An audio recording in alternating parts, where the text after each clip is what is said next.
ரிதி வணக்கம். எப்போது புயல் உருவாகும்? காலை உருவாகும், மதியம் உருவாகும், மாலை உருவாகும் என சொல்லப்பட்டு வந்த நிலையில் தற்போது அதிகாரப்பூர்வமாக பெஞ்சல் புயல் உருவாகி இருப்பதாக வானிலை ஆய்வு மையம் அதிகாரப்பூர்வமாக அறிவிச்சிருக்காங்க.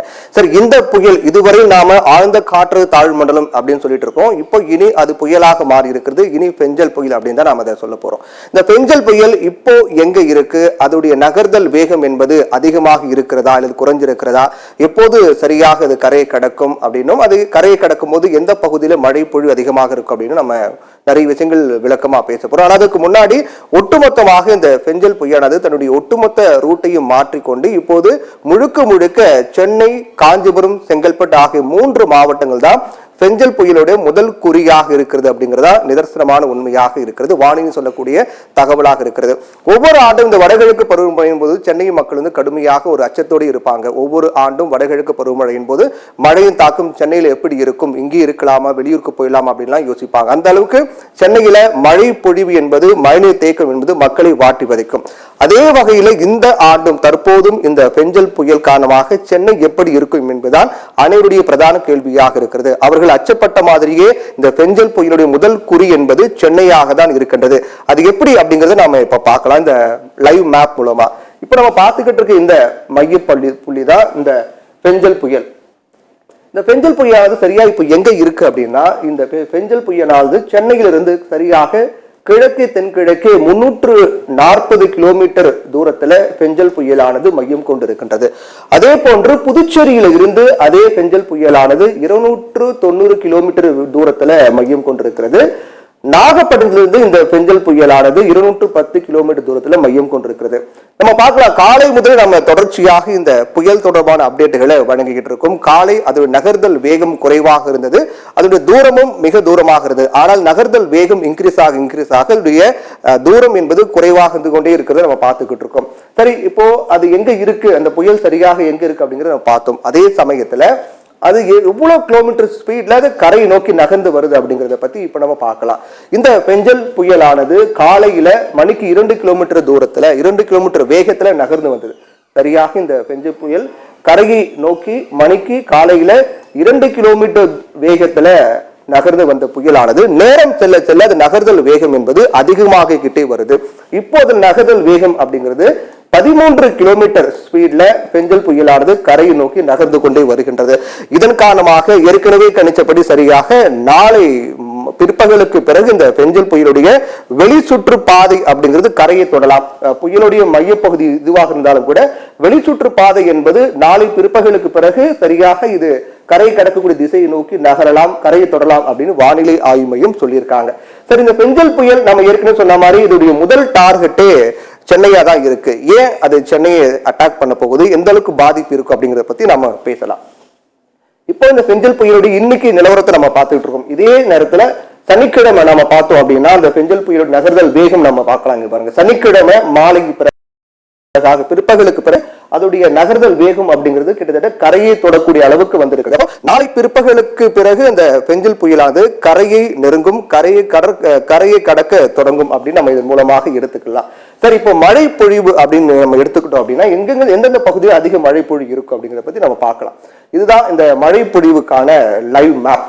இப்போ இருக்கக்கூடிய நிலவரப்படி இந்த மழை பொழிவு அப்படிங்கிறது 3 நிலைகளாக இருக்கும் அப்படின்னு சொல்றாங்க. இந்த பெஞ்சல் புயலுடைய மையப்பகுதி கண் பகுதி இதோடைய தலைப்பகுதி, வால் பகுதி 3 வகையாக இந்த புயலை பிரிப்பாங்க. அதோட மையப்பகுதி அதாவது கண் பகுதி தான் நம்ம பார்த்துக்கிட்டு இருக்க இந்த பகுதி. இதோட இன்றைய தற்போது நாம இப்ப இருக்கக்கூடிய கரண்ட் அப்டேட் இதுதான். பெஞ்சல் புயலுடைய மையப்பகுதி இதுதான்.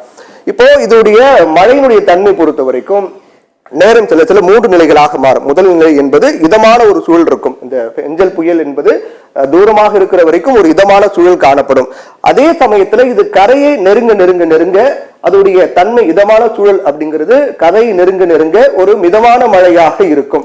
மிதமான மழை, அதற்கு பிறகு மிதமழை, அதற்கு முன்பாக ஒரு இதமான சூழல், அதற்கு பிறகுதான் அது கரையை நெருங்கக்கூடிய சமயத்தான் கனமழை இருக்கும் அப்படின்னு வானிலை ஆய்வு மையம் சொல்லி இருக்காங்க.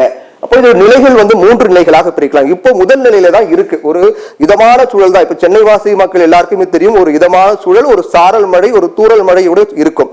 ஆனா நேரம் செல்ல செல்ல அது 13 கிலோமீட்டர் வேகத்தில் நகர்ந்து வருது இல்லையா, அது நேரம் செல்ல செல்ல இன்று இரவுக்குள்ளாக அந்த இதமான சூழல் அப்படிங்கிறது மிதமான மழையாக மாறும்.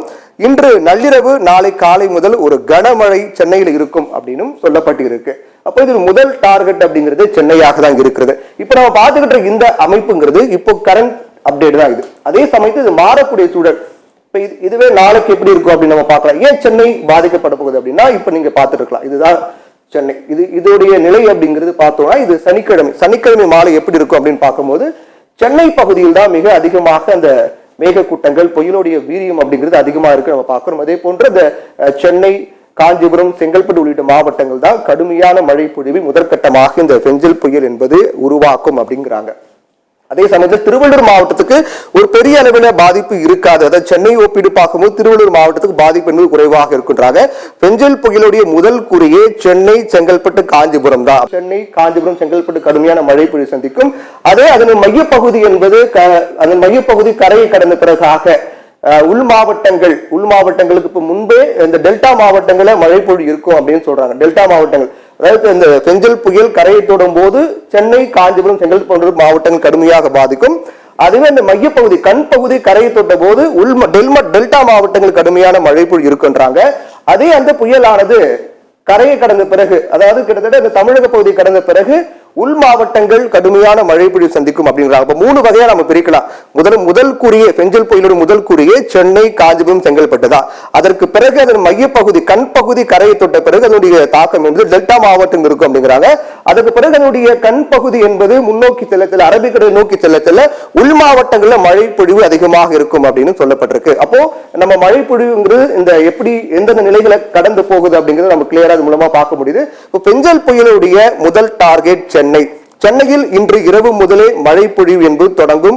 நாளை காலை முதல் கனமழையானது இருக்கும் என்று வானிலை ஆய்வு மையம் தரப்புல சொல்லப்பட்டிருக்கு. இந்த புயல் அதிதீவிர புயலாக மாறுமா அப்படிங்கிற கேள்வி இப்ப எல்லாருக்கும் இருக்கு. அதிதீவிர புயலாக மாறுவதற்கான வாய்ப்பு இப்போதைக்கு குறைவாக இருக்கு அப்படின்னு சொல்றாங்க.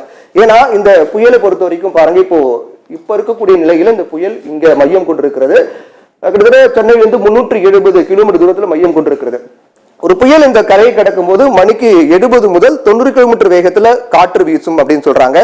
ஒரு 100 கிலோமீட்டர் வேகம் வரைக்கும் காற்று வீசுனா அது புயல். அதுவே 110 கிலோமீட்டர் 100 கிலோமீட்டர் தாண்டிச்சுன்னா அது தீவிர புயல் அப்படின்னு சொல்றாங்க. தீவிர புயலாக மாற வாய்ப்பு மிக குறைவு.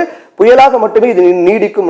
புயலாகவே இது கரையை கடந்து அரபிக்கடல் நோக்கி செல்லும் வரை புயலாக இருக்கும் அப்படின்னு வானிலை ஆய்வு சொல்லியிருக்காங்க. கரையை கடக்கும் போது மணிக்கு 90 கிலோமீட்டர் வரையிலும் காற்று வீசும். முதற்கட்டமாக சென்னை, செங்கல்பட்டு, காஞ்சிபுரம் மாவட்டங்களில் இன்று இரவு முதலே மழை பெய்ய தொடங்கும். அதற்கு பிறகு டெல்டா மாவட்டங்கள், அதற்கு பிறகு உள் மாவட்டங்கள் மழை பெய்யும். இப்படியாக திங்கட்கிழமை வரை இதனுடைய தாக்கம் என்பது இருக்கும் அப்படின்னு சொல்லப்பட்டிருக்கு. திங்கட்கிழமை பிறகுதான் மெல்ல மெல்ல இயல்பு நிலை திரும்பும் அப்படின்னு வானிலை ஆய்வு மையம் தரப்புல சொல்லப்பட்டிருக்கு.